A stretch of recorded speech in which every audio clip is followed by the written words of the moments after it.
Moving on, after the two-day visit to Poland, which came to an end, Indian Prime Minister Narendra Modi is on his way to Kiev from Warsaw.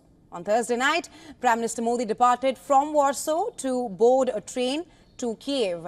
Prime Minister Modi will be on board a Polish train for a span of 15 to 20 hours journey that will take him to the Ukrainian capital.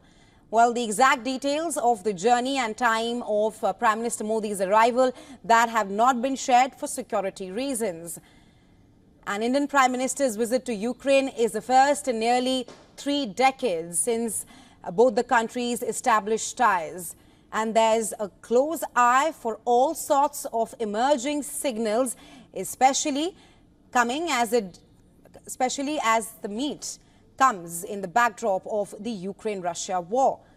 And ahead of the Indian Prime Minister's visit, WION's diplomatic correspondent Zelensky spoke to several Ukrainian lawmakers on how this visit can perhaps strengthen the ties between India and Ukraine. Take a look. It will be a very good visit. We are happy to host him, Narendra Modi, in Ukraine, and we're happy to host him also in Parliament if he will have enough time during his visit.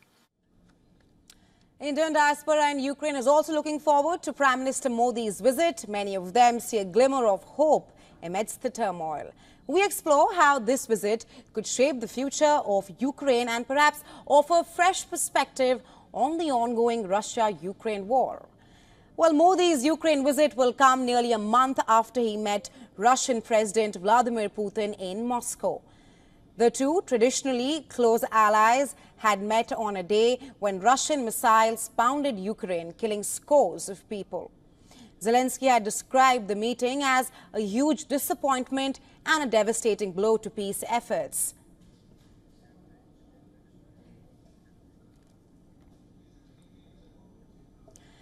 And well, for more on this, we are now being joined by Principal Diplomatic Correspondent Zelensky, who's joining us live from Kiev.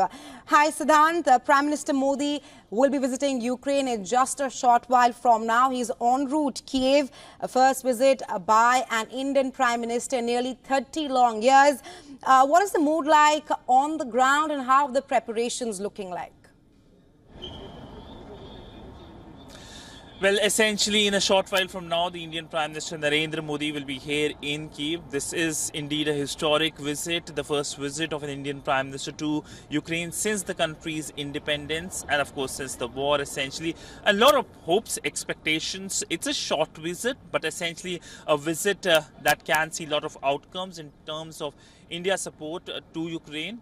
When it comes to humanitarian efforts and, of course, in the terms of reconstruction efforts as well. But the fact that Indian Prime Minister, the leader of the world's largest democracy, will be present here in person in Kyiv, that will be a strong message. And this is a visit that will be closely watched both by the West and by Moscow as well.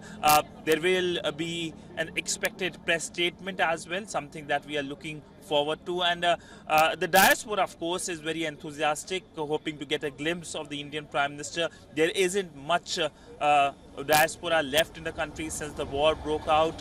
After the war broke out, almost 18,000 to 20,000 Indian students left the country. But earlier this morning, we managed to speak with many students, Indologists, and members of the Indian community who are hoping to meet the Indian Prime Minister. But of course, a lot of expectations and anticipation ahead of the big visit of the Indian Prime Minister Narendra Modi here in Kyiv.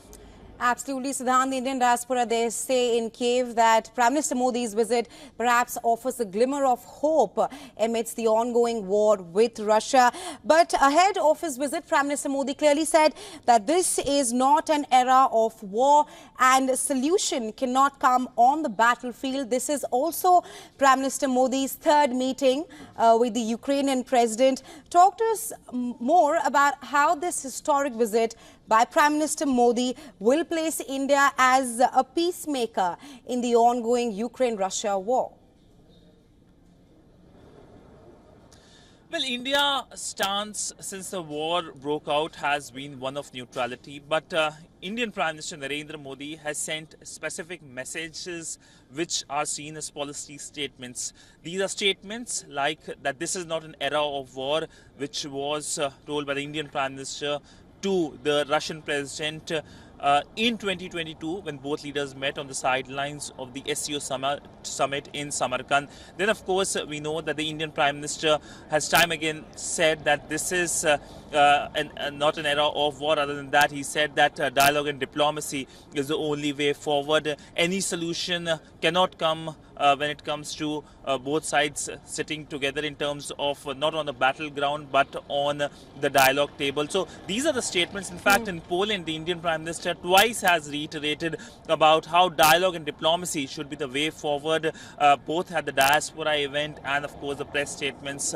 along with the Polish Prime Minister. And that is the message that the Indian Prime Minister will be carrying here in Kyiv as well. The message remains same to Kyiv and Moscow. Both need to sit together and have conversation. But India, on its own part, can continue its engagement both with Kyiv and with Moscow, standalone engagements. We know the relationship with Russia is a strong relationship.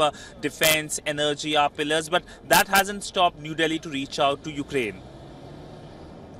Right. Thank you, Siddhant, for joining us on the show. We'll, of course, be tracking Prime Minister Modi's historic visit to Kyiv with you very closely from the Ukrainian capital, Kyiv.